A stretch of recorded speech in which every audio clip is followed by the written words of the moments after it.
Blessings and love, we are here. We come to you on behalf of the Galactic Federation of Light, on behalf of the aspects of Tara's personification, on behalf of all of the universes that have co-created your reality of current state of consciousness, on behalf of Padsambhava and on behalf of the winged ones. For you see, it is important that you start to use your abilities to the appropriate manner and state, dear ones, for that which is developing and transpiring in your world of reality is beyond the limits of the conditioning that you have believed up till now. Therefore, we would like to remind you that each and every one of you are here for a reason. You are here to realize your potential to come more into the higher state of your being. For many beings, they think that others are coping and others are not. And in reality, dear ones, it is like you are all on the same space boat. Yes. We would like to invite the first question, please.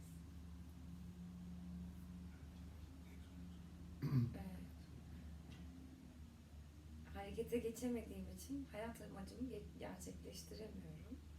Yani öyle düşünüyorum, öyle olduğunu. Because I cannot start moving, I feel like I cannot realize my life purpose. Yani hayat amacımı gerçekleştirmem için ve harekete geçmem için ne yapmam gerekiyor? What do I have to do to realize my life purpose and to move on? You see, it is important that you sit within your power instead of fighting against it. Gücünle oturman lazım, onunla savaşmak yerine. For you say you want something, but then you run into the window. It is like a bird that is flying, which is actually doing well. It is starting its journey, it is flying from the nest, it is flying to its destination, and it smashes into the window because it thinks that it's stuck.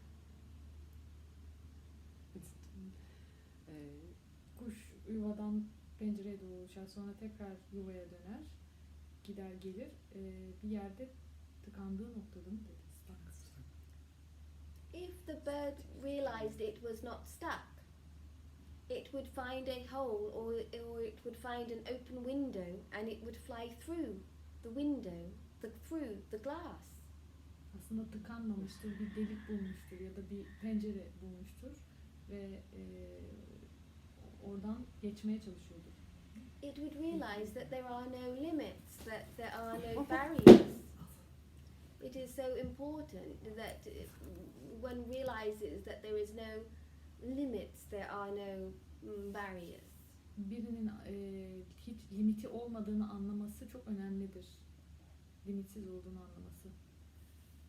And you see, if one thinks that there is a limit, there is a barrier, eğer düşünürsen ki bir limitin, bir bariyerin var, then that is what they will experience.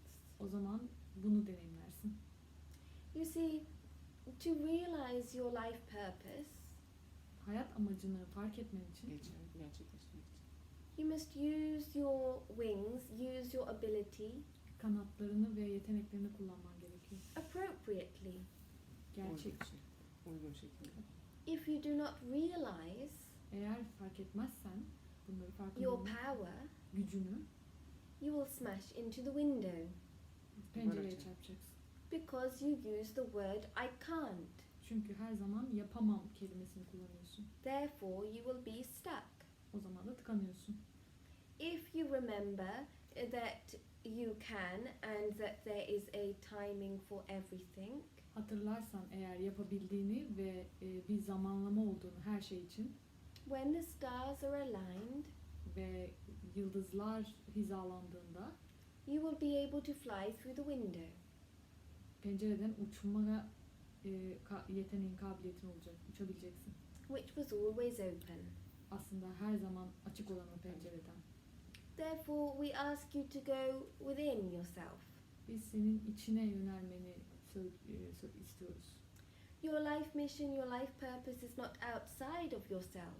Senin hayat amacın senin dışında değil. Your talents are not outside of yourself. Yeteneklerin de senin dışında değil. Your talents are within you, they are you. Yeteneklerin senin içinde, onlar sensin. Therefore, if you wanted to be a famous artist, you would have to find it within you before you could create it without you.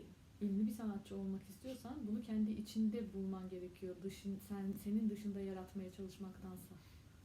Therefore, for you to find and utilize your purpose, Yani amacını bulman için, senin için, your life mission, hayat amacını, you must find that innate nature within you. doğayı kendi içinde bulman gerekiyor. Be it creative, Yaratıcı olman, be it passionate, tutkulu olman, be it going outside of the box. kutunun dışına çıkman. You like the different things and yet you keep yourself enclosed in your mind sometimes. Sen değişik şeyler seviyorsun ama bazen kendini kafanın içinde çok kapalı tutuyorsun. Unleash your talents Yeteneklerini serbest bırak, çöz. and you shall realize the treasure is within you. O zaman içindeki hazineyi keşfedeceksin. Your life purpose is this. Senin hayat amacın bu. Your mission is this. Misyonun da bu. We invite the next question. Diğer soruyu alabiliriz.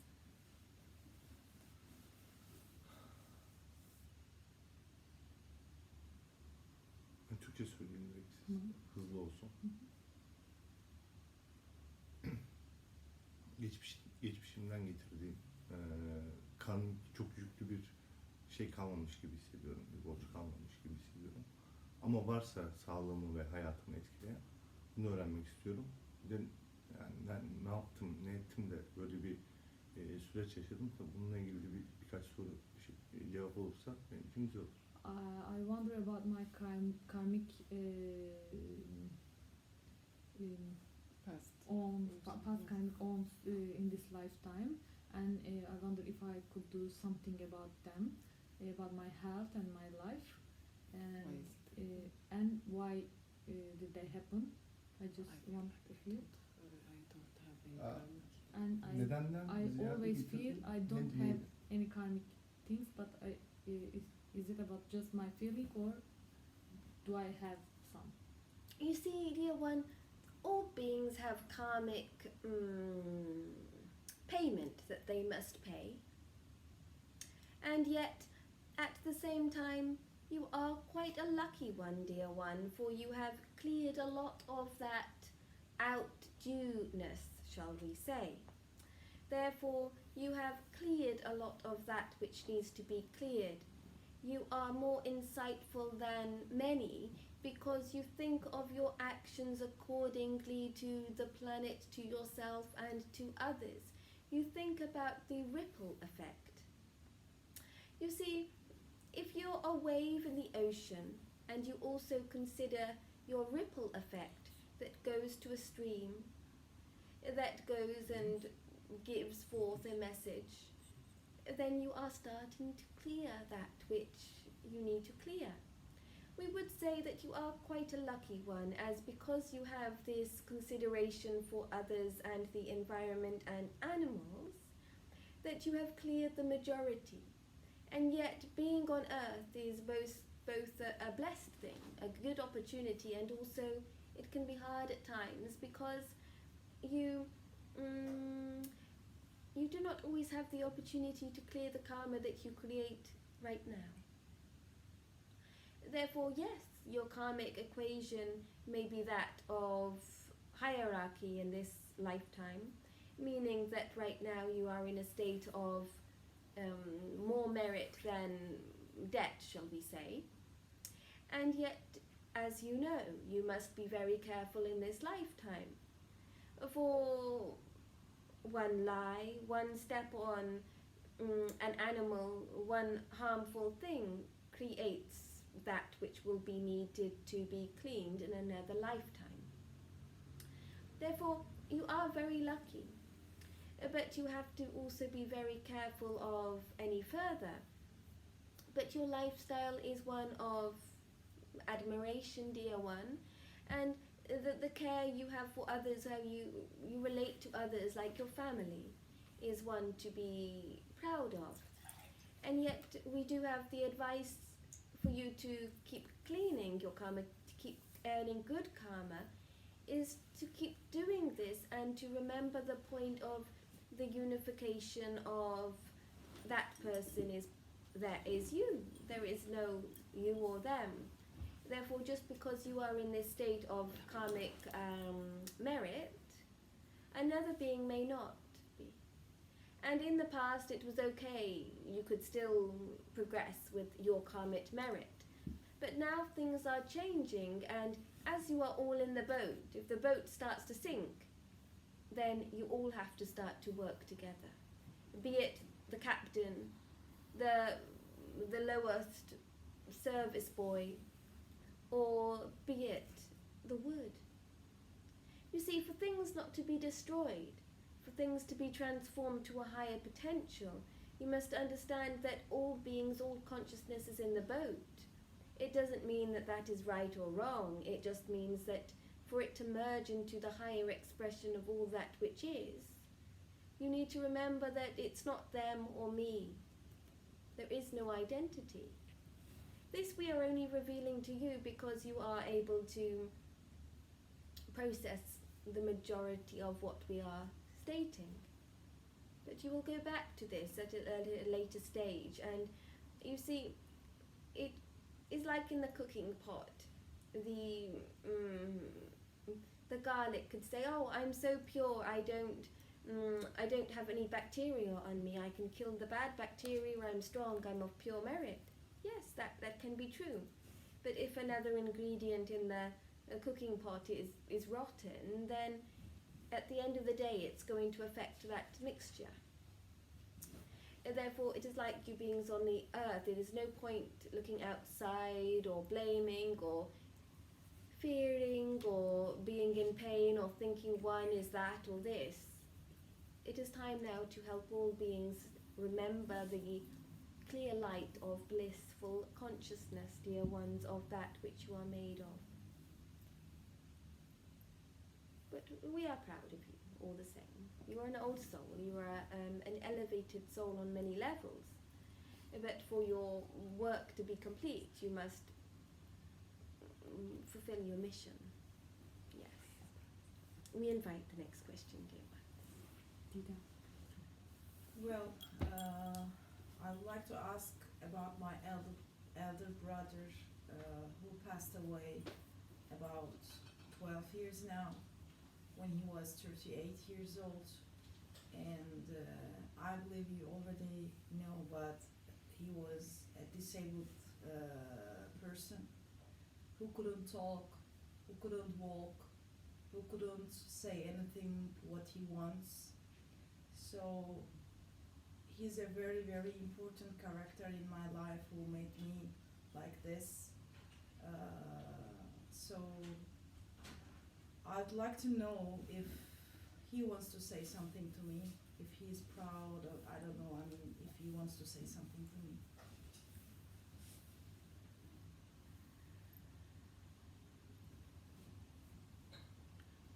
As we hear his communication coming through, he is saying that his life was fulfilled, for he fulfilled his mission in happiness. To be content with that which others did not have is a rather remarkable gift, and it inspired many, and therefore he came to earth and fulfilled his mission. In retrospect to that which he lived, that which he understood far more than the majority of human beings thought. Although the animals understood him, the spirits understood him, and you cared for him and tried to understand him.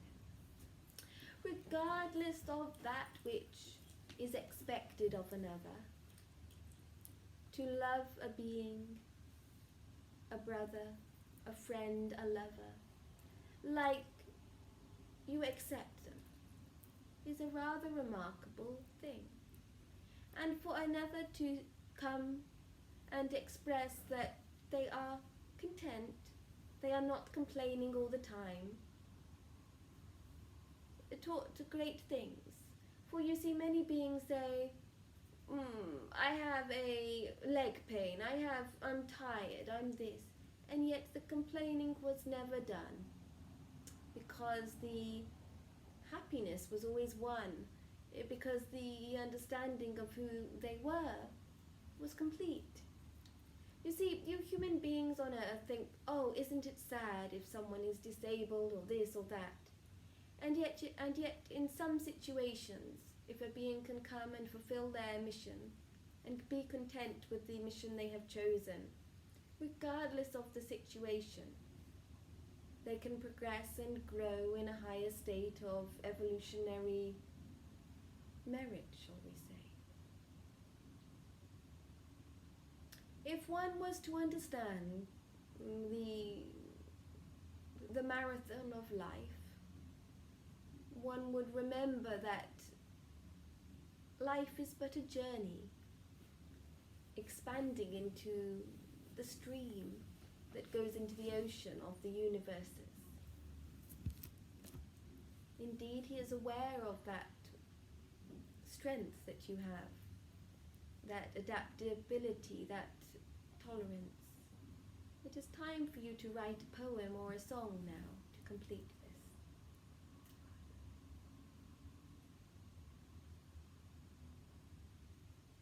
We invite the next question, dear ones.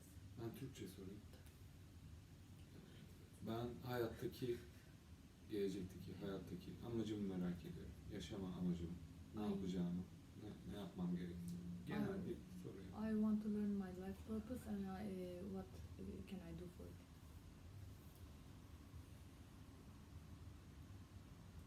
What else do you want to learn? You want to learn how to be fulfilled, dear one. You see, your life mission, Senin hayat amacın, your life purpose, hayat amacın is to be completely fulfilled in who you are. Kendini tamamlanmış hissetmek, olduğun gibi. You see, you can sometimes be thought of as complex, and yet you are actually very simple. Bazen çok karışık olabiliyorsun ama aslında gerçekte çok basit ve netsin, sadesin. In a good way. İyi anlamda basit. You see, the simplicity of understanding Sadeliğin, basitliğin anlayışı is that which is ready to grow. büyümeye hazır demek. We in spirit say, reject nothing, accept nothing. Biz ruhlar deriz ki hiçbir şeyi reddetme ve hiçbir şeyi kabul etme. Apply the discernment Sadece uyum sağla, apply the feeling, hislerini uygula, apply your wisdom. bilgeliğini uygula. Your life mission, your purpose Senin hayat misyonun ve amacın is about mastery. ustalık, usta olmak. Most beings need to master their emotions.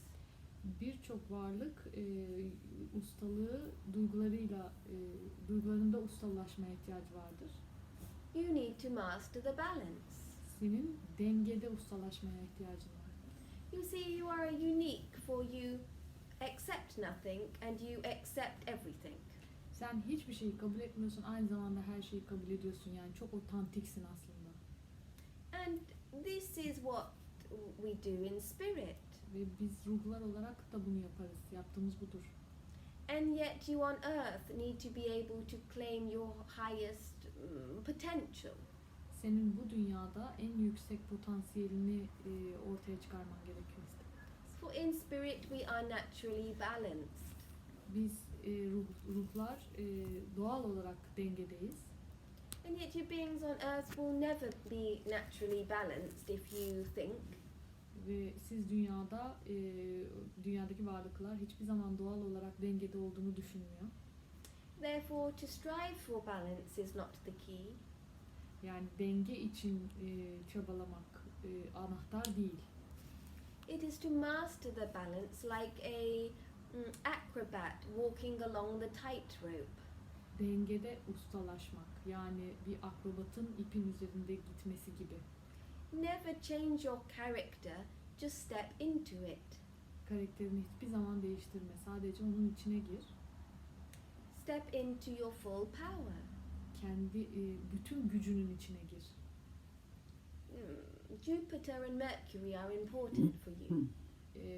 Senin için çok önemli bir işaret koydum bir yere.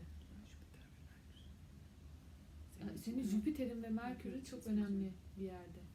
It is important for you to communicate that which you have forgotten yet you know. Senin için unuttuğun ve bildiğin bir şeyle iletişim kurman için çok önemli. You must document also and write some of your experiences, dear one. Deneyimlerini yazman ve dokümente etmen önemli. Yapmalısın bunu. For you will have more unique experiences as time progresses. Bu zaman işledikçe daha fazla, daha farklı deneyimlere sahip olmanı sağlayacak. How you found balance will inspire others. Ve sen dengeni buldukça diğerlerine ilham vereceksin. Yes, we invite the next question. Benim 40 yaşında bir oğlum var. I have a son who is 40 years old. Evlenmeyi çok istiyor ama bir türlü karşısına çıkanlarla olamıyor. He wants to get married a lot, but he never can do it with the ones who he can come across. Ne zaman evlenecek? Bana düşen görev nedir? When is gonna be get married and what can I do for it? What's my duty for it? You see, dear one, on earth you have free will. Siz dünyada özgür iradeye sahipsiniz. And yet your son is a wise one, Ve senin oğlun bilge biri. and yet he strives for perfection. Ve mükemmeli arıyor. He is trying to create his protection circle Kendi koruma alanını, çemberini yaratmaya çalışıyor. for his standards are high. Çünkü standartları çok yüksek. He wants to ensure that he fulfills what he wants, the marriage, the family, and does it in a secure way. Evliliği, aileyi kendi bildiği güvenli yolla yapmaya çalışıyor. A devotional way. Devotional, Adamak. kendini Adayarak. adayarak yapmaya çalışıyor. You see, he's aware of many failures in marriages. Bir sürü başarısızlık olmuş hayatında. Evliliklerde başarısızlıklar görüyor. Etraftaki evliliklerde başarısızlıklar görmüş. And you taught him loyalty from a young age. Ve sen ona çok gençken sadakati öğretmişsin. To be whole. Bütün olmayı. Therefore, although you are wanting him to, and although he wants to, it is in the divine timing. İstediği halde bu kadar istemesine rağmen Sen bunun bir istesen de, sen istesen o da de istese de, o da istese de bir bir zamanlaması ilahi var. bir zamanlaması. We are stating that in November there shall be good news. We are not saying this will be marriage or no marriage. We are just saying that it will bring good news. Kasım ayında iyi haberler sizi bekliyor. Bu bir evlilik ya da evlilik değil demiyoruz ama Kasım ayında iyi haberler var. And there will be partnership Ve bir ilişki var, beraberlik. that will develop into marriage. Evliliğe doğru gelişecek bir ilişki. It is important to acknowledge that he is a good son. Bunu takdir etmemiz gerekir ki güzel bir evlat, oğlan. İyi bir adam, iyi bir evlat. Doing things in the right time. Yapılacakların hepsi doğru zamanda yapılacak. This will soon be developed and there will be much to celebrate. Bu zamanla gelişecek ve kutlanacak çok şey olacak. But the exact date has not been given because of the free will. Tam tarih verilmiyor özgür irade yüzünden. But it is good news. ama güzel haberler var. We invite the next question. My question is about creation laws, but in details, my friend will describe my question, please. Yeah, in this creation, I can name and mean everything by myself with asking, but the one thing that I cannot mean and find the meaning of is the carnivore and the violence that carnivore animals that causes. I just want to learn the creation's answer about it. Yani bu yaratımın bundan umduğu fayda nedir yani? What's the benefit that the creation expect from And this? the animals eat other animals. Why? Because 80% of animals eat only grass. And why the others? Bir de şey tabii söylemek önemli. Leş yiyenler hariç. Yani And the leş- ones that needs to eat the diet animals, I accept them. You see, it all comes to light, dear one. Yes. Light, the light within the light. Hepsi ışıktan geliyor. Işık içinde ışık. For you see, nourishment Beslenmek mesela. is light. Bu da ışık. Digestion Sindirim, is love. sevgi. You see, soon you conscious beings on earth Siz dünyadaki bilinçli varlıklar will remember that you cannot get more rich by having something outside of yourself. senin dışında bir şeye sahip olarak daha zengin olamazsın. This is- Olamayacağını bilir. This is true of the carnivore too. Bu da karnivar olmak da bunlardan biri. See, the carnivore says it's hungry and it thinks that it has to go and kill and steal another's life. Karnivorlar aç olduklarında o hissediyor ki gidip birini öldürüp karnını doyurmak zorunda. Because it is ignorant of the light. O ışığın cehaleti. Çünkü onlar ışık da ışığın değil. Işık cehaletliği var. cehaleti var. Evet. The beings that are Eksikliği var. able to process more of the light into their brain and their spirit Beyinleri ve ruhları daha fazla ışıkla doldukça are able to realize that the only form of nourishment can be light, which is trust of them being able to support themselves. anlayacaklar ki beslenmenin tek yolu ışıktan gelir. Kendilerini güven ve desteklendiklerini hissettikçe. Through the light. Işıktan gelen. Now, whilst we in spirit always advise humans to be vegetarian, Biz bütün insanlara vejetaryen olmayı öneriyoruz. humans are quite lucky for they can bless and change the frequency of the food. İnsanlar şanslılar çünkü yemeklerin frekansını değiştirebiliyorlar. A lion is more animalistic in its nature. Ama aslan daha hayvansıdır kendi doğasında. It is not able to process much truth or light. O gerçeği ya da ışığı proses etmeye çok müsait değildir. Through its mind or spirit. Çünkü onun zihni sadece ruh. Therefore, when it's hungry, O zaman aç olduğunda it goes and kills or eats a dead or live animal. gidiyor öldürüyor ya da ölü bir hayvanı yiyor ya da öldürüp yiyor. And yet a dolphin or a whale Ya bir de yunus ya da balina. that consumes mostly the seaweed Onlar ya deniz yosunları yiyorlar and occasionally the fish ya da bazen balık. opens its mouth and allows the fish or the seaweed to flow into its consciousness. Bu ağzını açıyor ve ya deniz yosunun ya da balığın içine girmesini bilinçli olarak bekliyor. Whilst this is still consuming another, Bu da başka bir tüketme yolu. it is a frequency of more light. Bu da ışığın daha yüksek ışığın frekansı. And yet the purest beings are those such as the butterfly. Mesela en masum kelebekler The butterflies like to eat the cake the bread, the fruits, the pollen. Onlar pasta, kek, meyve, çiçek, polen onları yiyorlar. And they ensure they are fully nourished, Gerçekten tamamıyla beslendiklerini anladıklarında but neither undereat or overeat. az yediklerinde ya da çok yediklerinde bile And the butterfly would be repulsed by a rotting fish, kelebek şöyle çevireceğim. Could you please repeat the spirit? a butterfly would be repulsed of a rotting fish. Could you clarify what it means? Repulsed means to be disgusted. It would not be any interest in a rotting Ah, fish. rotting fish.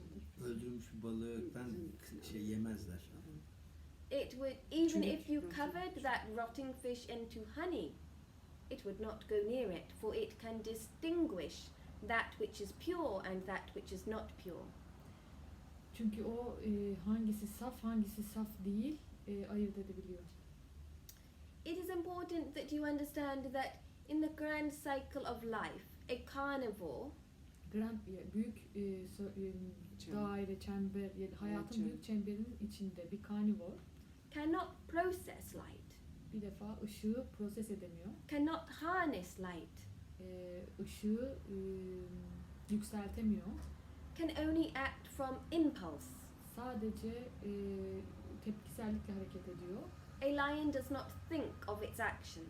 Hizalanma onun için Evet, onun onun hareketleri kendi için. hareketlerini düşünerek hareket etmiyor. It is like- hareketlerini düşünmüyor. Bilinçsizce. Bilinçsizce hareket ediyor. It is like dogs mating in the street. Bu sokakta köpeklerin yürümesi gibi. They do not ask for permission. Onlar izin almıyorlar. And yet you take it to a dolphin or a whale. Yine bir yunusa ya da balinaya baktığında If they were to mate, eğer they would ask for permission. onlar yapmak istese sorarlardı. They would have a bond with their love.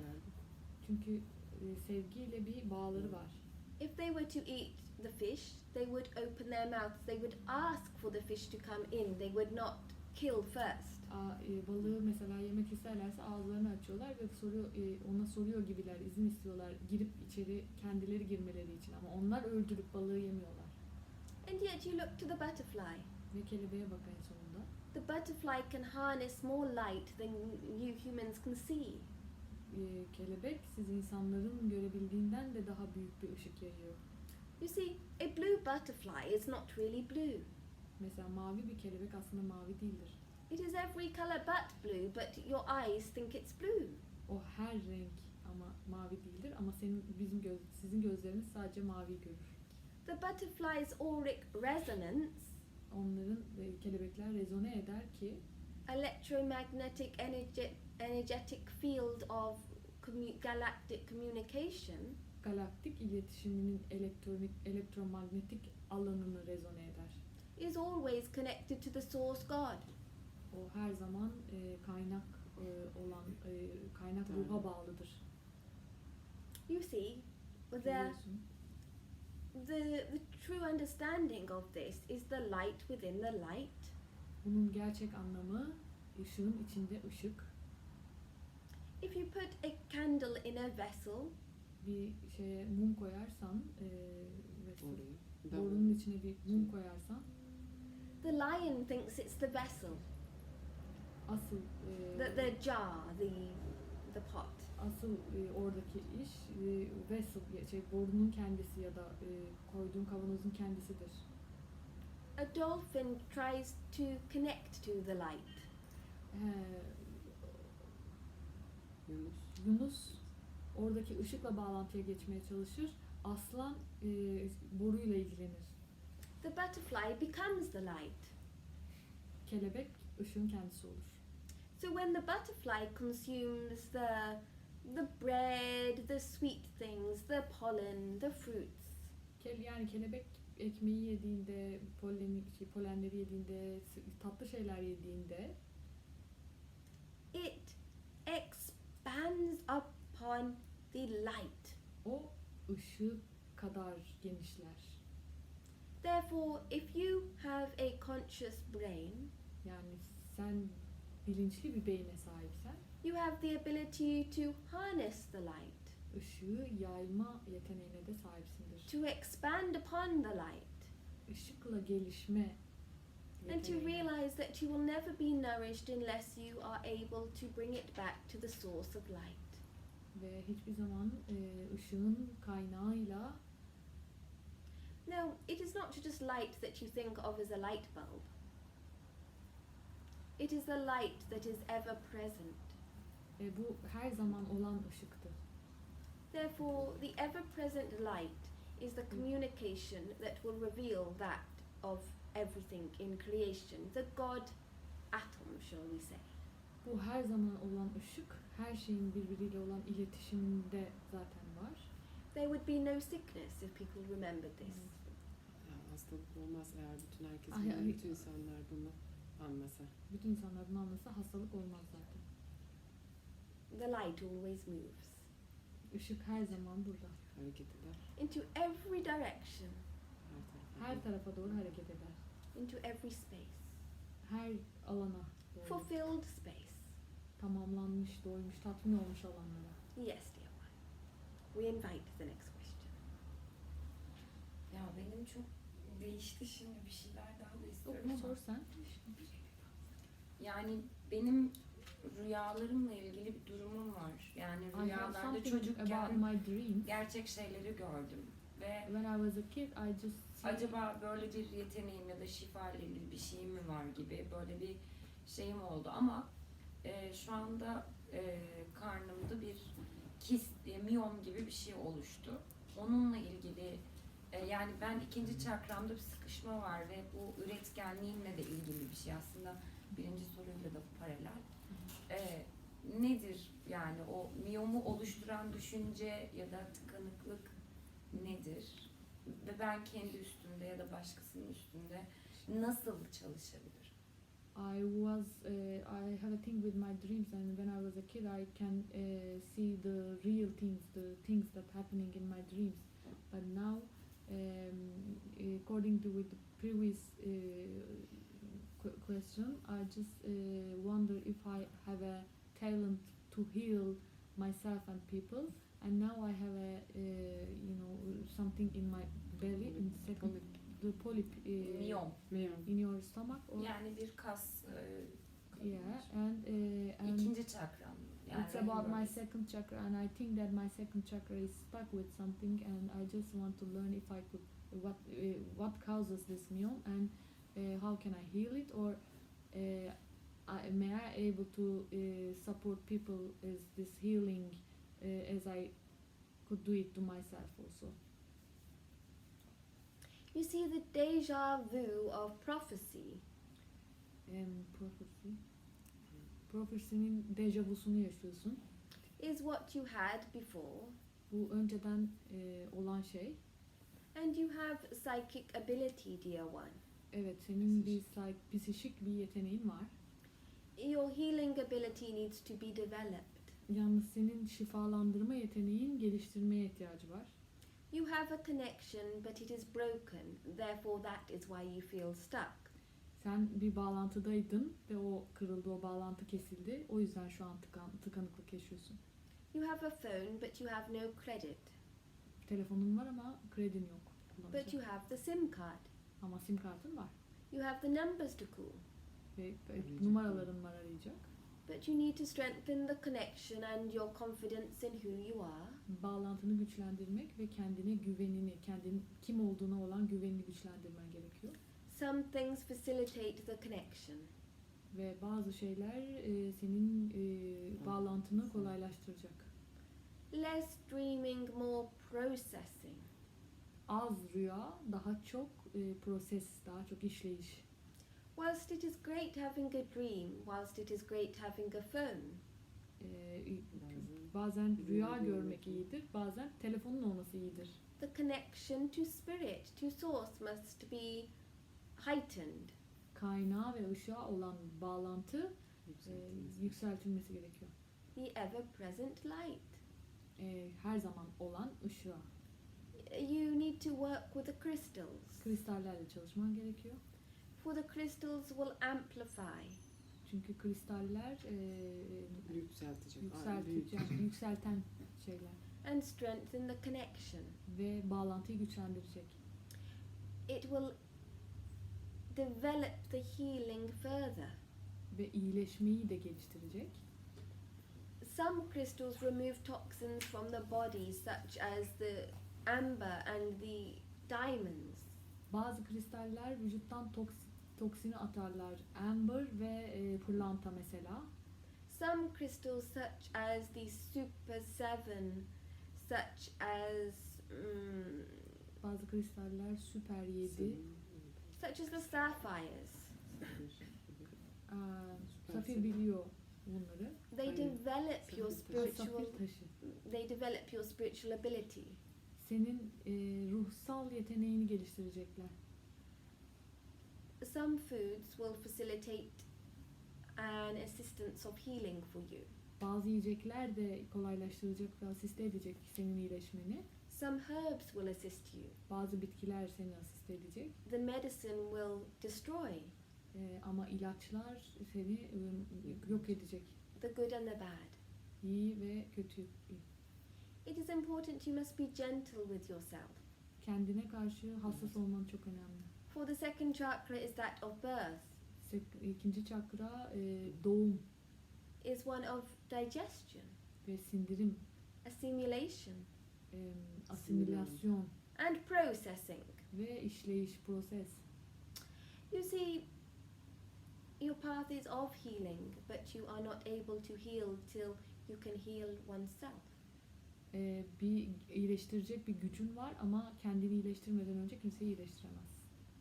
We would like to invite you Senden To- isteğimiz consume the purple foods, mor yiyecekleri tüketmen, for they and the white and yellow foods, beyaz ve sarı yiyecekleri tüketmen. for they bring forth quickened healing. Onlar iyileşme Hızlandırmış. getirecek. Hızlandırmış iyileşme. You see, the colours and the rays will be that which you need to work with for healing. Renklerle ve Işın. ışınlarla çalışman gerekiyor iyileşmek için. Just like the rays of the rainbow. Gökkuşağının ışıkları gibi, You ışınları have- gibi. You have too much red and too much green in your colour rays. You need to adjust the frequency. Çok fazla kırmızı ve turuncu var şeyinde. yeşil. Biraz yeşil var senin şeyinde ama birazcık ayarlı yapman gerekiyor renklerde. Therefore, remember I am who I am. Böylece hatırlayacaksın ben Hatırlayacak. kimim. Anything Gerçekten. that no longer serves you will be removed. Sana hizmet etmeyen her şey hayatından Kaldırılacak. kaybolacak. Healing shall come, dear one. It shall come. Şifa geliyor. There are many techniques you can use to receive healing from others. Senin bir sürü teknik var diğerlerinden de alacağın There are many forms of healing. ve iyileşmenin bir sürü formu var. Crystals, Kristaller, nutrition, beslenme, breathing, nefes, psychic surgery, psikik ameliyat, connecting with your soul and your Akashic records, ruhunla ve akaşik kayıtlarınla bağlantıya geçmek, life, emotion, and hayat, physical processing. duygular ve fiziksel proses. You see, everything in your life needs to be refined and processed to be able to assist with digestion. Hayatındaki her şeyin proses edilmesi gerekiyor senin sindirimine destek olabilmesi için. For even we would take something such as an apple or a nut. Bazen mesela bir elma ya da bir yemiş düşün. If you would not process it in the mouth or with a form of processing, Sen onu ağzında sindirmezsen, prosese başlatmazsan it would be of harm to the body. vücuduna zarar verecek. This is true of all foods and all emotions. Ve bu bütün yemekler ve bütün duygular için geçerli. To sift the good from the bad, Bir şeyi iyiden kötüye götürmek için to process that which is needed and that which is not needed, bir şeyin gerçekten ihtiyacımız olup olmadığına proses etmek gerekiyor. and to process in order to be beneficial to that which you need. ve proses ettiğinin faydası sana ihtiyacın var mı yok mu? Yes. We invite the next question, dear ones.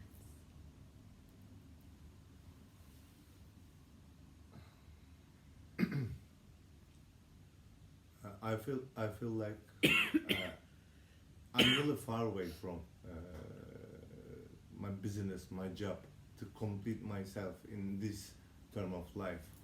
So I feel what I have to do, what I want to complete myself and to feel so happy, but I can't name it. Can you assist me about to find my way? You see, dear one, there is the divine timing for everything.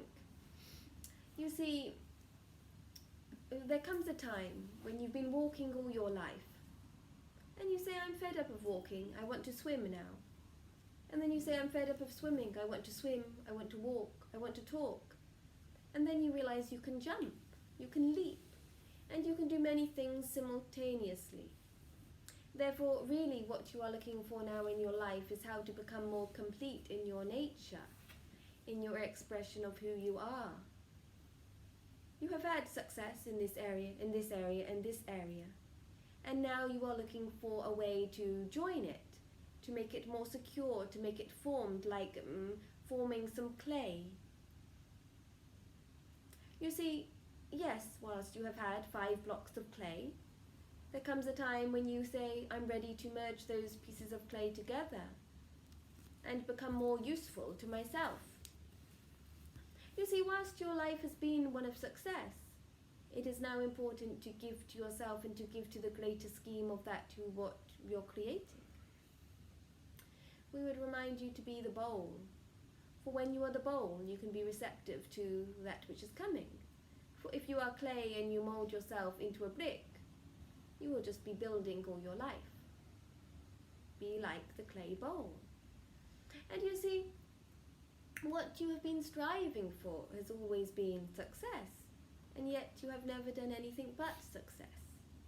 Therefore, remember who you are. Remember where you're going. Remember the special dates that are coming. And do not force yourself to over-try. You see, there really is the right timing for everything in life. And it is really happening. Therefore, the guidance that you are seeking is just to unify and to become more whole and formed into the forming of expression. For 5 pieces of clay here and here, you have been increasing your weight of each piece of clay, but now it is important to merge them together. You have a unique ability to merge the spirit into the physical, and therefore continue to do it, but do not reject our gifts, for there are many. We invite the next question. Well, in March, I will be opening a restaurant and bar, which I have no experience at all. But so I dream to have a restaurant since many years beside my corporate business, and then suddenly I found a founder, let's say, and so it's becoming, my dream is becoming true. Yes. So I'm not wondering, but I'm just asking if I will be very or not even very, I will be successful with what I'm doing, or which path I need to follow to be not much more successful, but to be happy with my dream. Satisfied. Not satisfied, to be happy with my dream. Am I going to be successful? But You see, dear one, your wishes will be fulfilled. But it is important you keep going forward. You do not think of, the times that you have slipped before. Because, you see, what has happened now is that you are so close to going to the next stage and the next stage and moving forward and forward that you feel pulled back at some times. And yet you cannot fall back, you cannot slip, for you are going forward and forward and forward. You see, when you go forward, you are propelling yourself to the unknown, which is sometimes seemingly scary in your human perception of being. And yet it is not scary at all, because you have wished, and your wish has been granted. Be careful what you wish for, because it will always be granted. And yet you must understand that, like the balancing of the two scales, you are quite lucky, for you can try to balance now both of them into your life, to integrate it. And it is important that as you propel and you move forward, to delegate accordingly in those situations that you require to. You see, you really can simultaneously have many projects at once. Sometimes it requires delegation. Sometimes it requires attention. Sometimes it realizes in its expression that it is gratitude that is the gift. Therefore, be grateful for that which has come and that which is fulfilling your beauty and coming into the success of who you are. It will be assisted. Know that. We invite the next question, dear ones. Annemin sağlığıyla ilgili yakın gelecekte ya da gelecekte artık neyse ne olacak, durum nedir? I want to learn about my mom's health in near future. What's gonna happen?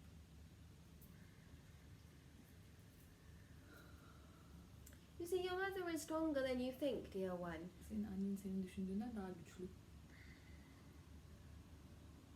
She's got a strong mind. Çok güçlü bir zihni var. Although at times the body can not always help accordingly. There can be back pain, there can be bone pain. Sırt ağrısı, kemik ağrısı olabilir. Vücudun onu desteklemediği zamanlar olabilir. When the mind is strong, the life will be long. Ama zihin güçlüyse hayat uzundur.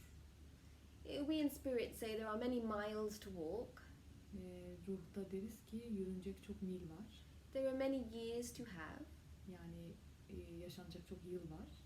And by that we mean that each moment will be fulfilled with experience.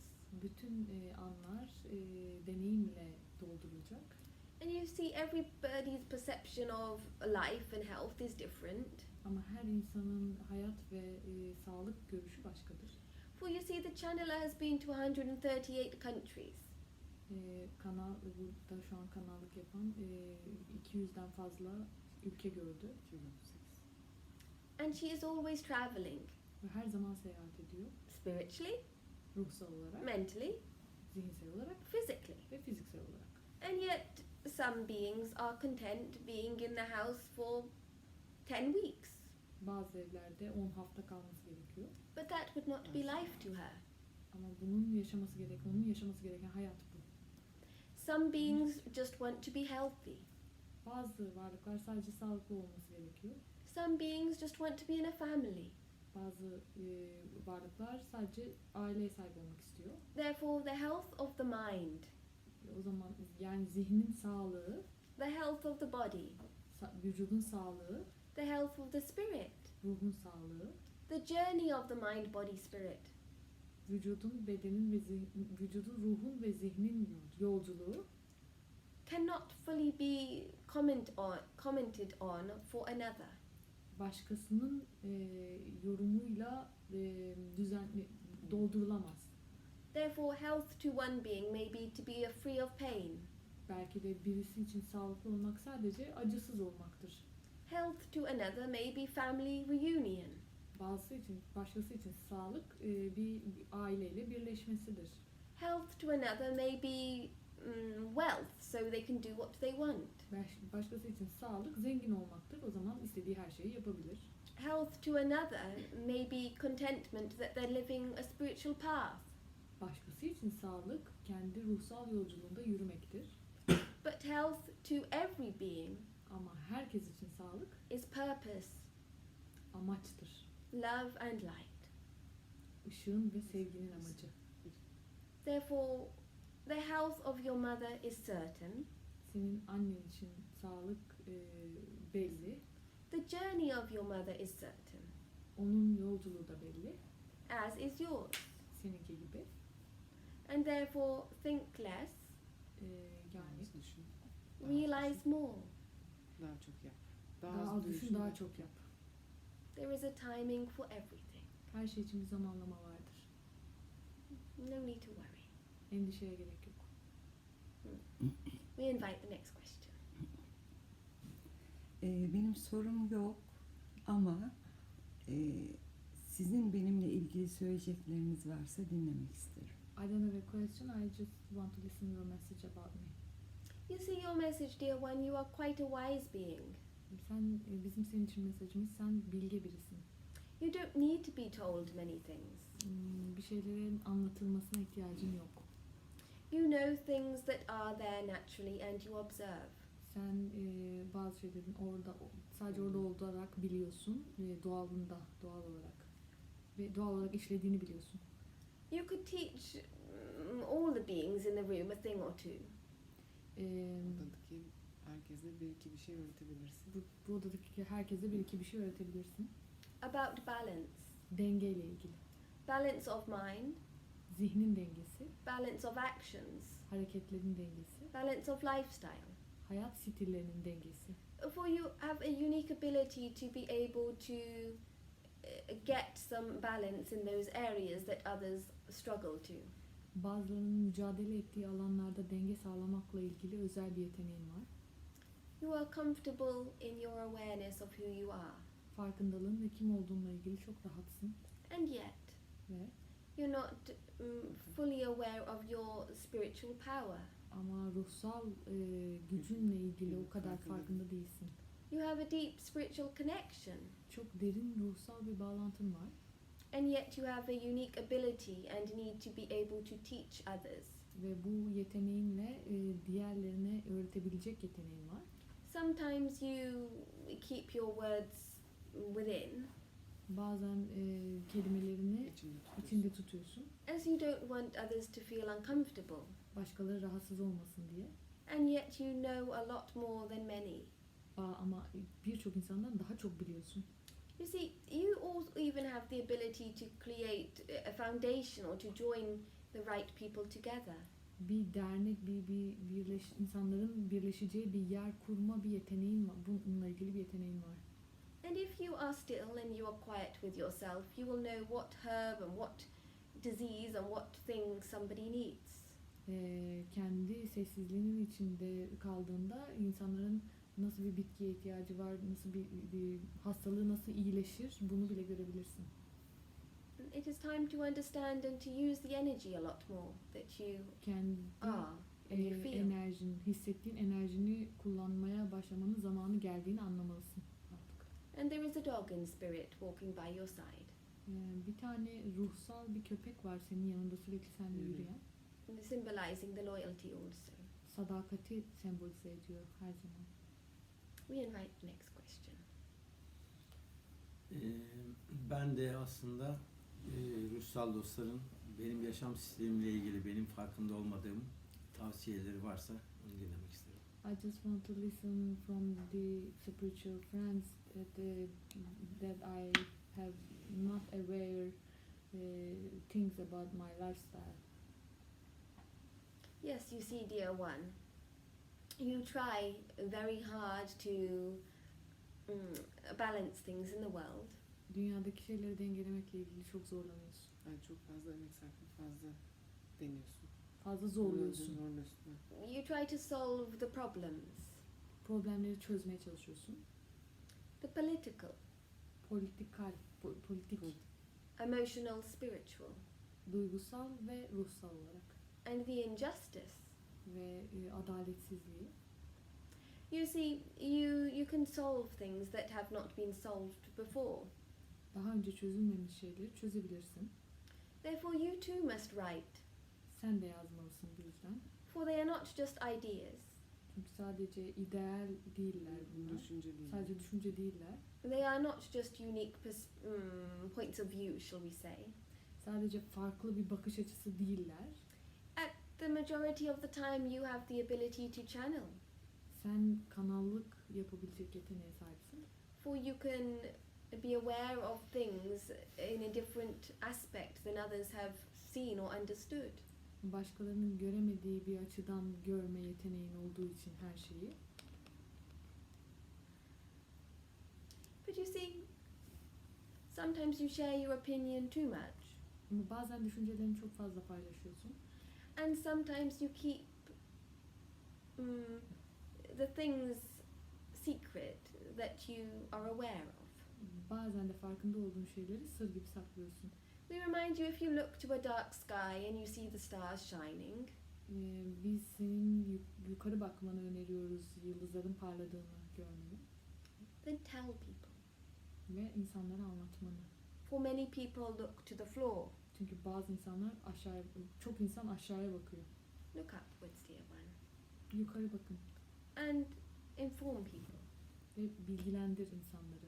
This shall be part of the cleansing of the consciousness that you will facilitate with. Bu bilincin temizlenmesinin bir parçası olabilir. Sen buna kolaylaştıracak olabilirsin. Yes. July will be something to celebrate, Temmuz'da kutlanacak bir şey var. and November. Ve Kasım'da. Yes. We invite the next question, dear ones. Ya benim çok sorum var ama yani Ele bir tane. yani ailemi de sormak istiyorum. Babam öldü, onu da sormak istiyorum ama Ya Onun- önem sırasında Ailenden birini mesela seç ya da şey mesaj yapıyorsun. iste.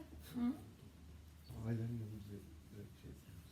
ama bir yandan da onların bana söylemek istediği bir şey var mı diye. Onlar söylüyor gereken şeyleri, sen Tamam. sor. Ee, Verilmesi gereken bütün şeyleri veriyorlar. Tamam. Yani ailem ve yani ailemde neden bu kadar fazla, niye böyle bir aileye gelmeyi seçtim? Benim misyonum ne ailemle ilgili, yapabileceğim ne? Ve babam ne diyor bana? Why did I choose this family? What's my mission in my family and what my father says to me? Ve onların söylemek istediği benimle ilgili bir şey varsa onları da If you duymak have istiyorum. any message to me, I also would like to hear that. You see, in the past, dear one, you were too open. Geçmişte çok açıkmışsın You were too sensitive. ve çok hassasmışsın. Things are changing now. Ama şimdi bir şeyler değişiyor. You chose the current family Bu aileyi seçtin. to test yourself, Kendini test etmek için. of your tolerance, Toleransını, of your strength, gücünü, of your gentleness. Gentleness, kibarlık. Kibarlığını. It is important that you remember not to react, Her zaman hatırlaman gerekiyor ki Aynen. tepkiyi Tepki vermiyorum. to Tepki. yourself or others, kendine ya da başkalarına tepki vermemeyi. but you are proactive Ama proaktif olduğun için and able to be less reactive. daha az tepki vermeyi yeteneğin de var.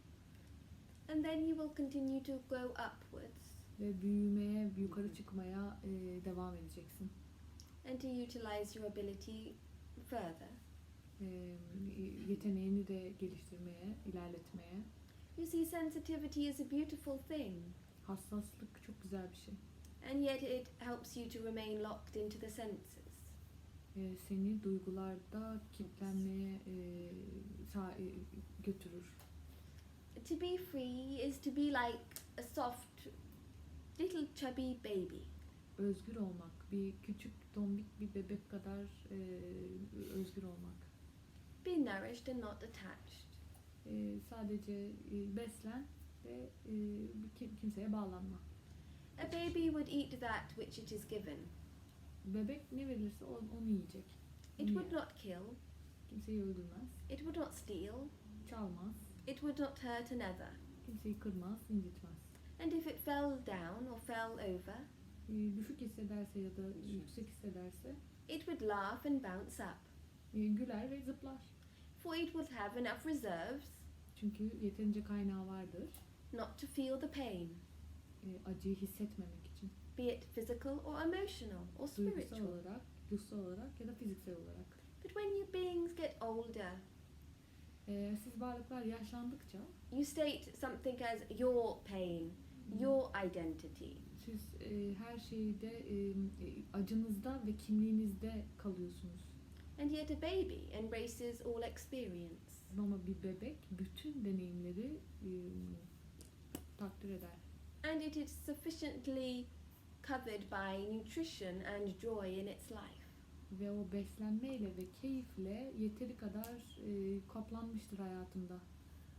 It does not see good or bad or time. O iyi, kötü ya da zaman olarak görmez.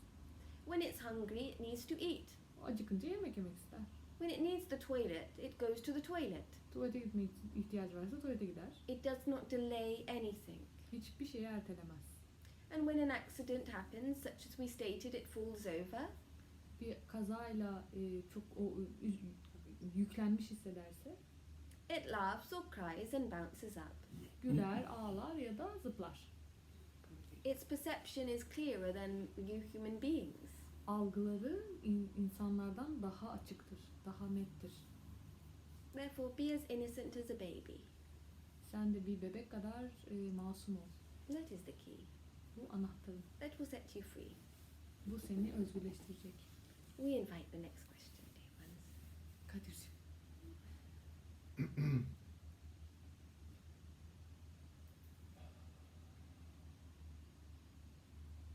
Sorun. Mesaj iste.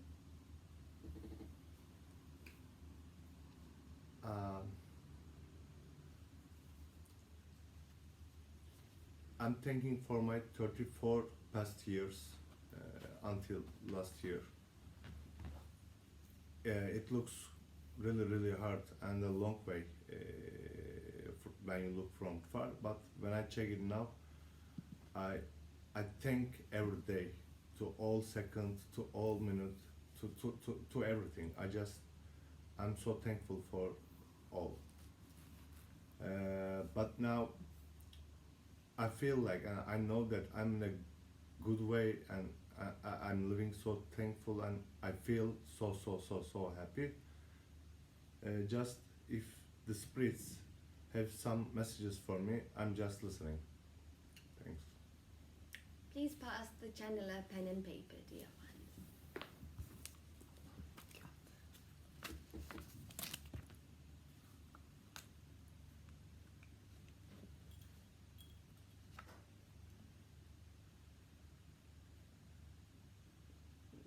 You see, your journey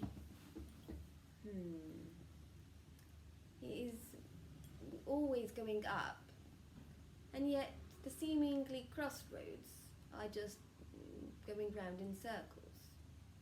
But the circle comes to its core, and therefore there is a need for you to find your core.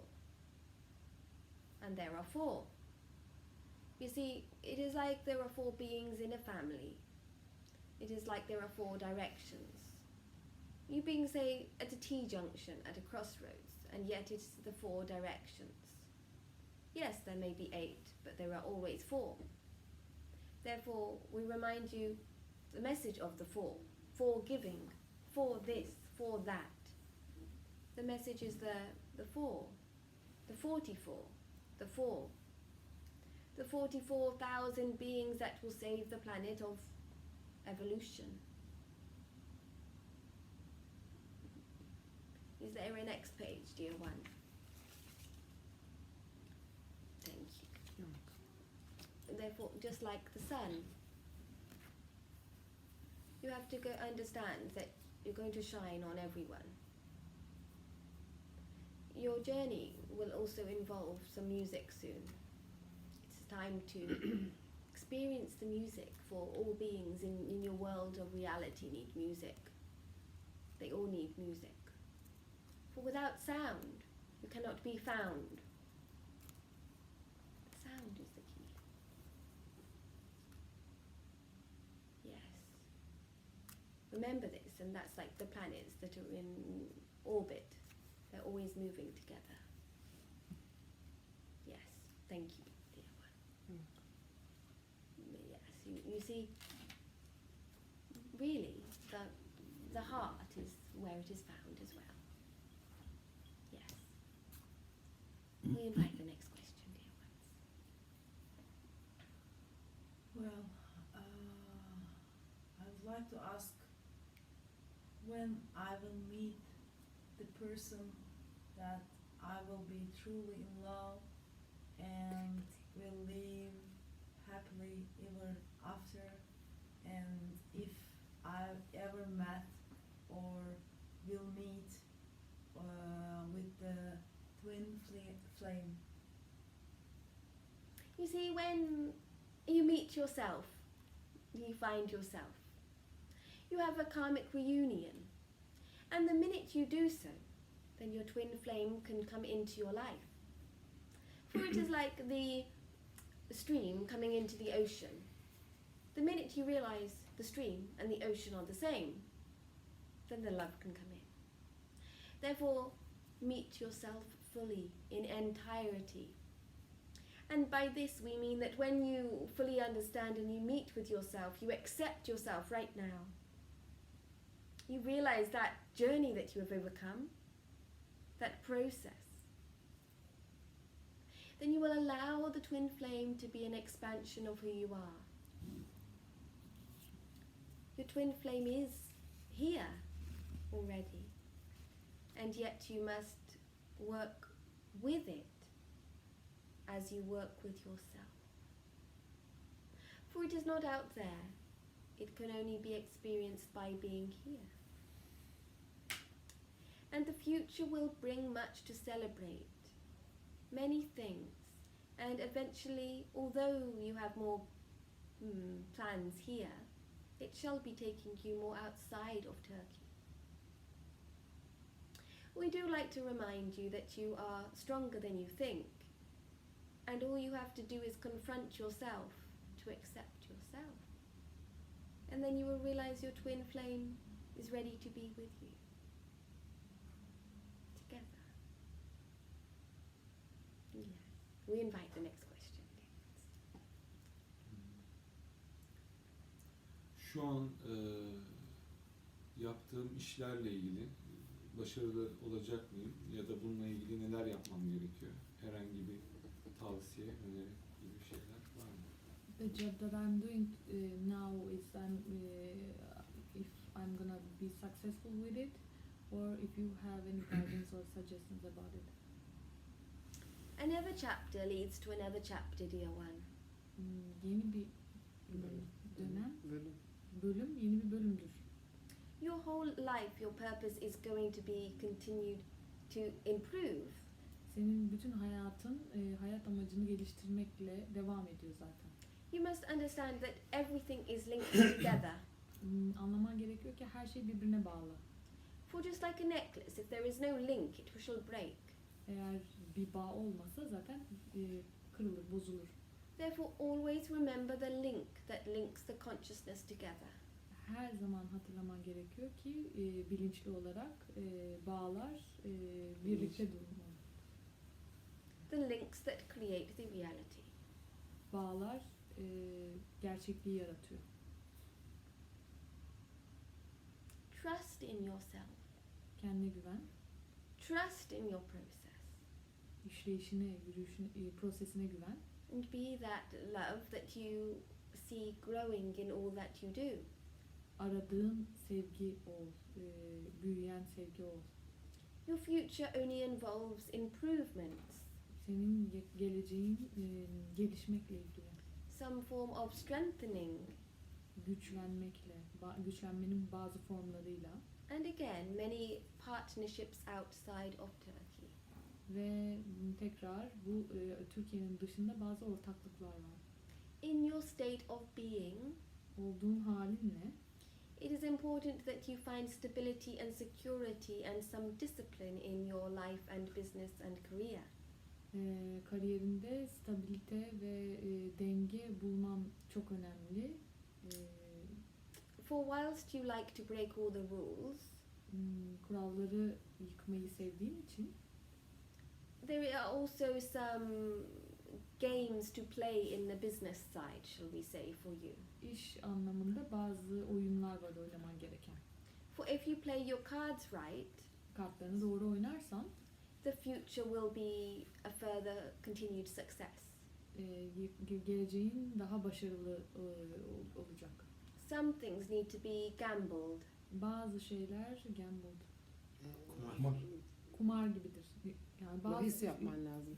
Take the Bahis risks. oynamak. Take the risks. Risk alman lazım. risk alman The gerekiyor. risks are good for you. Riskler senin için iyi. Yes. Much to celebrate also. Evet, ama kutlanacak çok şey var. We invite the next question. Aksi işte. Sen Ben dümdüz bir soru soracağım. Tayyip Erdoğan'dan ne zaman kurtulacağız? Ve Ben devam edeceğim. When are we gonna get rid Recep Tayyip Erdoğan? And Ülkeme demokrasi ne zaman gelecek? when is democracy will come to my country?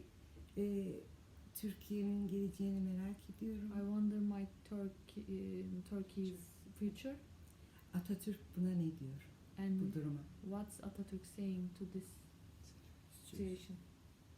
Yes, dear one, you see it is quite a complex in its form. Bu bayağı kendi formunda çok karışık bir durum. Turkey will be topsy-turvy in the next 3 years. Türkiye dönecek. önümüzdeki 2 sene içinde tersine dönecek. There will be 3 segmentations of Turkey. 3 tane segmentasyon var Türkiye için. One part will go to the Greek side. Bir part Yunan tarafına gidecek. One part, the Iraq and Syrian will be overtaken. Bir taraf Irak ve Suriye tarafından alınacak. And another part will remain as Little Turkey. Bir kalan kısımda küçük Türkiye olarak kalacak. It will not be Turkey as you know it, but it will have changed. Türkiye sizin bildiğiniz Türkiye olarak kalmayacak ve değişecek. It is not to fear in this time, Korkmak şu an korkmaya gerek yok.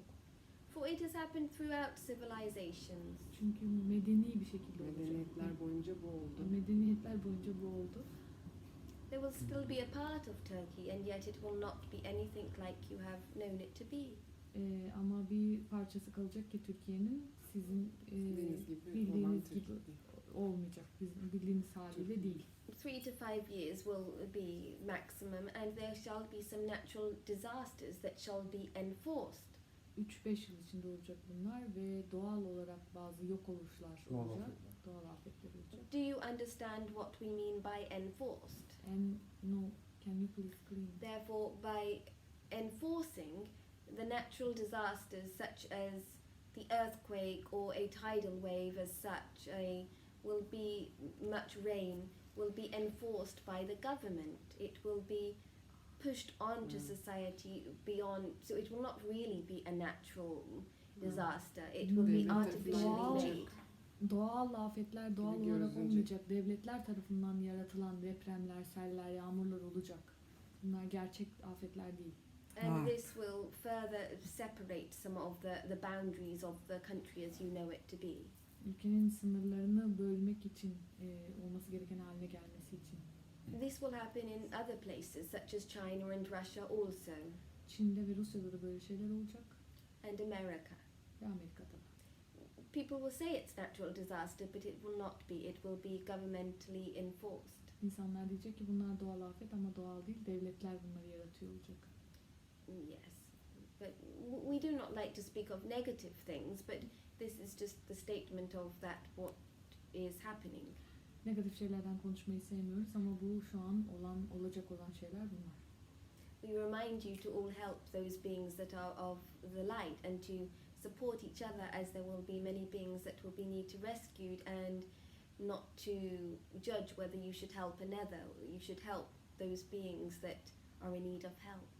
Biz ışıkta olan insanlara öneriyoruz ki Birbirinize destek olmalısınız. e, Işıkta olan destek. hazırlıklı olmalısınız ve çünkü yardıma ihtiyacı olan ve kurtulması gereken çok insan olacak. Onları desteklemek ve birbirinize yardım etmek için sizi bunu hatırlatıyoruz. Yes, fear not. bir de galiba Korkmayın. Atatürkçü var. Korkmayın. Atatürk ne diyordu? And what Atatürk says to that? Ülke. He is part of it, dear one. O da bunun bir parçası. But it has not always come from him. It is that there are when you are in a certain role, you have a certain job. Her zaman ondan gelmiyor. Bir mesleğin olduğunda, If you are a chef, and normally you have 20 people coming, bir şefsen Ve 20 kişi geliyorsa ve 20 kişi geliyorsa you do your job. işini yapmak zorundasın.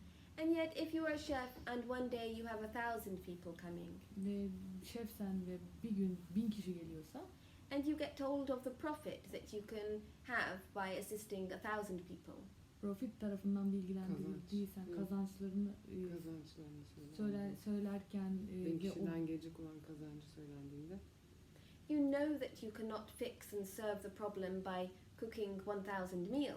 ve sen bilirsin ki 1000 kişiye yemek pişirmekle sorunu çözemezsin. Therefore, as you are in a point of power and responsibility, Ve eğer bir sorumluluğun gücündeysen you may delegate to another to go and get food from outside that is already made and call it yours.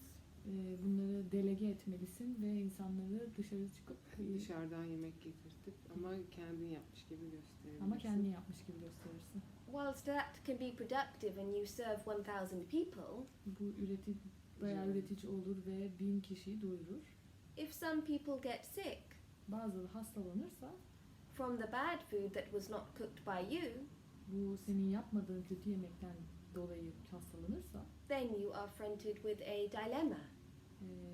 ishal olmakla Dilema iki şey arasında kalmıştı. iki şey arasında kalırsın. And yet, as you have so much money now, Ve ama şu an artık yeterince paran olduğu için you can pay off some people to say that it was not you. bazı insanlar der ki sen değildin. There is much that goes on like this in the political world, which we do not approve of. Politik dünyada bunun gibi bir sürü şey oluyor bizim onaylamadığımız. That's why it needs problem solvers and new thinkers of integrity. O yüzden problemlerin çözülmesi ve yeni düşünenlerin bütünlüğüne ihtiyaç var. And authenticity. Ve otantikliğe ihtiyaç var. We invite the next question. Ben kendi meslek alanım içinde yeni bir projem var. Üzerinde çalıştım. Bununla ilgili yukarıdan nasıl görünüyor? Bana tavsiyeler var mı?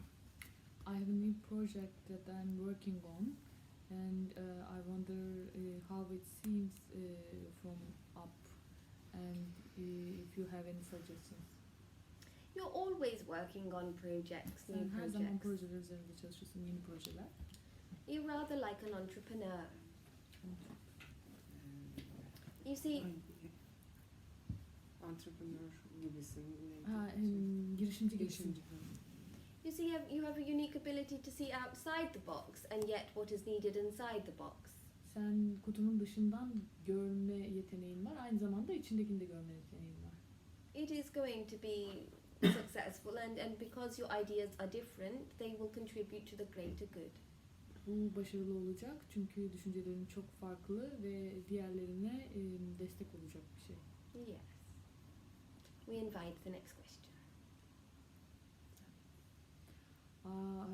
Thank you for honoring us and thank you for guiding us again tonight, and I just would like to hear your message about my life recently and about the things that I can do for humanity in these times. Yes, dear one. So you must remember the message of patience. Before you have been tested, you have been tested, you have been tested, and you have nearly passed the test. You know, many beings would have given up long ago, and many beings would let it go now. And yet, just before the ice cracks, the victory is found. We would like to remind you that. We would like to remind you of like the form of the baby, making sure that you are appropriately nourished on many levels, be it with food, love, understanding. For you see, the whole test that you've been gone through is for you to understand and trust and know yourself better. And by doing so, you are a lot more stronger and more invincible in the times of stress and uncertainty. And in relation to the message of love, it is all uphill to the viewpoint. And you're nearly at the viewpoint. And when you're at the viewpoint, enjoy the view and stay at that point. For you have earned it. And therefore, that is what is coming to you. This is in relation to business, to love, to career, to success, to life. There's no point staying at the bottom of the mountain, for you'll never see the true perspective of who you are.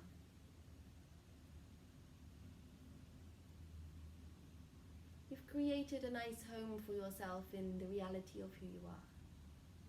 We are proud of that journey which you have been on. And we are proud to celebrate with you. And July and August and September will bring much sun again in your life. Much fun. And you've also got some big projects and business ahead of you. Yes. And birth is on the horizon, yes. We invite the next question, dear. The last question of tonight. Dear spirits, thank you for honoring us. I'm grateful for you. I'm grateful for the channeler.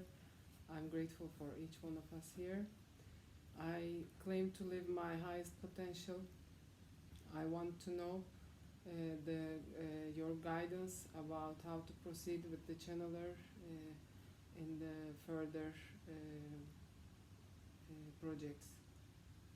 And I would like to know who I am talking to, please. Thank you. Yes, dear one. You are talking to Melchizedek, the Galactic Federation of Light, and Master Thoth. We are also coming to you through many spirits and many guides, and you have a guide called Isha. And this is not a guide you can research, it is your personal guide, dear one, about moving forward and developing further with the channeler. It is important that you write and document. We have reminded you of this. There is the time to set a time and a discipline to writing. There will be writing up of that which needs to be revealed. There'll be the writing of the songs. There'll be the writing of the rhythm. For you see, the rhythm of the life, the rhythm of the propelling of the music of the spheres of the planets that are orchestrated in their nature must be adhered to be able to pass through the keys of light, the codes of light, the galactic gateways. For if the sound is not respected, then you cannot enter. You see, everything has been coded accordingly to sound, and things will be able to move forward when there is the accordance to the sound. For many of the ancients knew this, the pyramids, the Stonehenge, the many pyramids. We do not just talk about Egypt. The many lost civilizations all utilized sound in order to be found. About moving forward, there will be much travel this year, be it England and Bali, Australia, California, Mount Shasta, and the European areas such as Switzerland. And there will also be invitations to Bhutan and iced places, shall we say. You see, what is happening is that you are able to travel more as you develop more of the consciousness of that which needs to be revealed. We do also see a vacation in Thailand also required, and we do see you journeying to different areas. For what is important now is that that which needs to be revealed is revealed at the right time. For many beings have either kept quiet or revealed things ahead of time. By documenting, by recording, it is important that it is documented in the appropriate time. If beings have not travelled to space, then create the space. Create the portal, create the gateway that others can go through to access who they truly are. You understand this, as does the channeler, but others may not yet, but it will be revealed. The gateways of light the gateways of the path, are the portals that are opening through the truth that is indestructible in its nature, that is one of the spiritual, illuminating, enchanting light that is enlightening that which needs to be revealed at the appropriate time, when there is no time. For the time is not there, but the space is found within that. For we will always be with you, we will never leave you, we are always here expanding in the heart of the core of who you are. And yet, be prepared for what's in store. Yes, that we should not reveal too much more for now. Okay. Therefore, in love and respect, we greet you all. And we feel very grateful to meet each and every one of you. Thank you. In love and respect, goodbye. Thank you. Goodbye.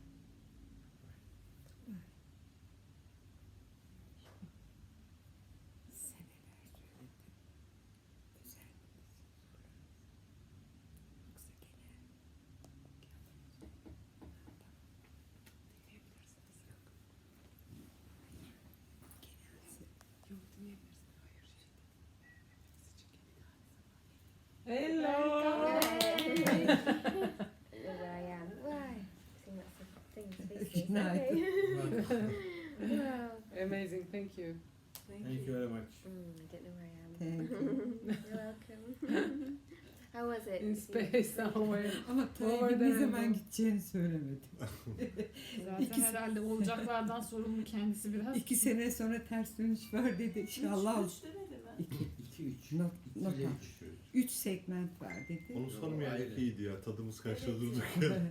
Ama şey Evet. 3 segment Oğlan çok da kötü. evlenmesin Kendimi bizde. açmaya Ben zaten çalıştım. herhalde bunu duyduğum için yurt dışına gidiyorum falan. Allah'ım WhatsApp onu. Şey size şu Evet. size sorsam olur mu?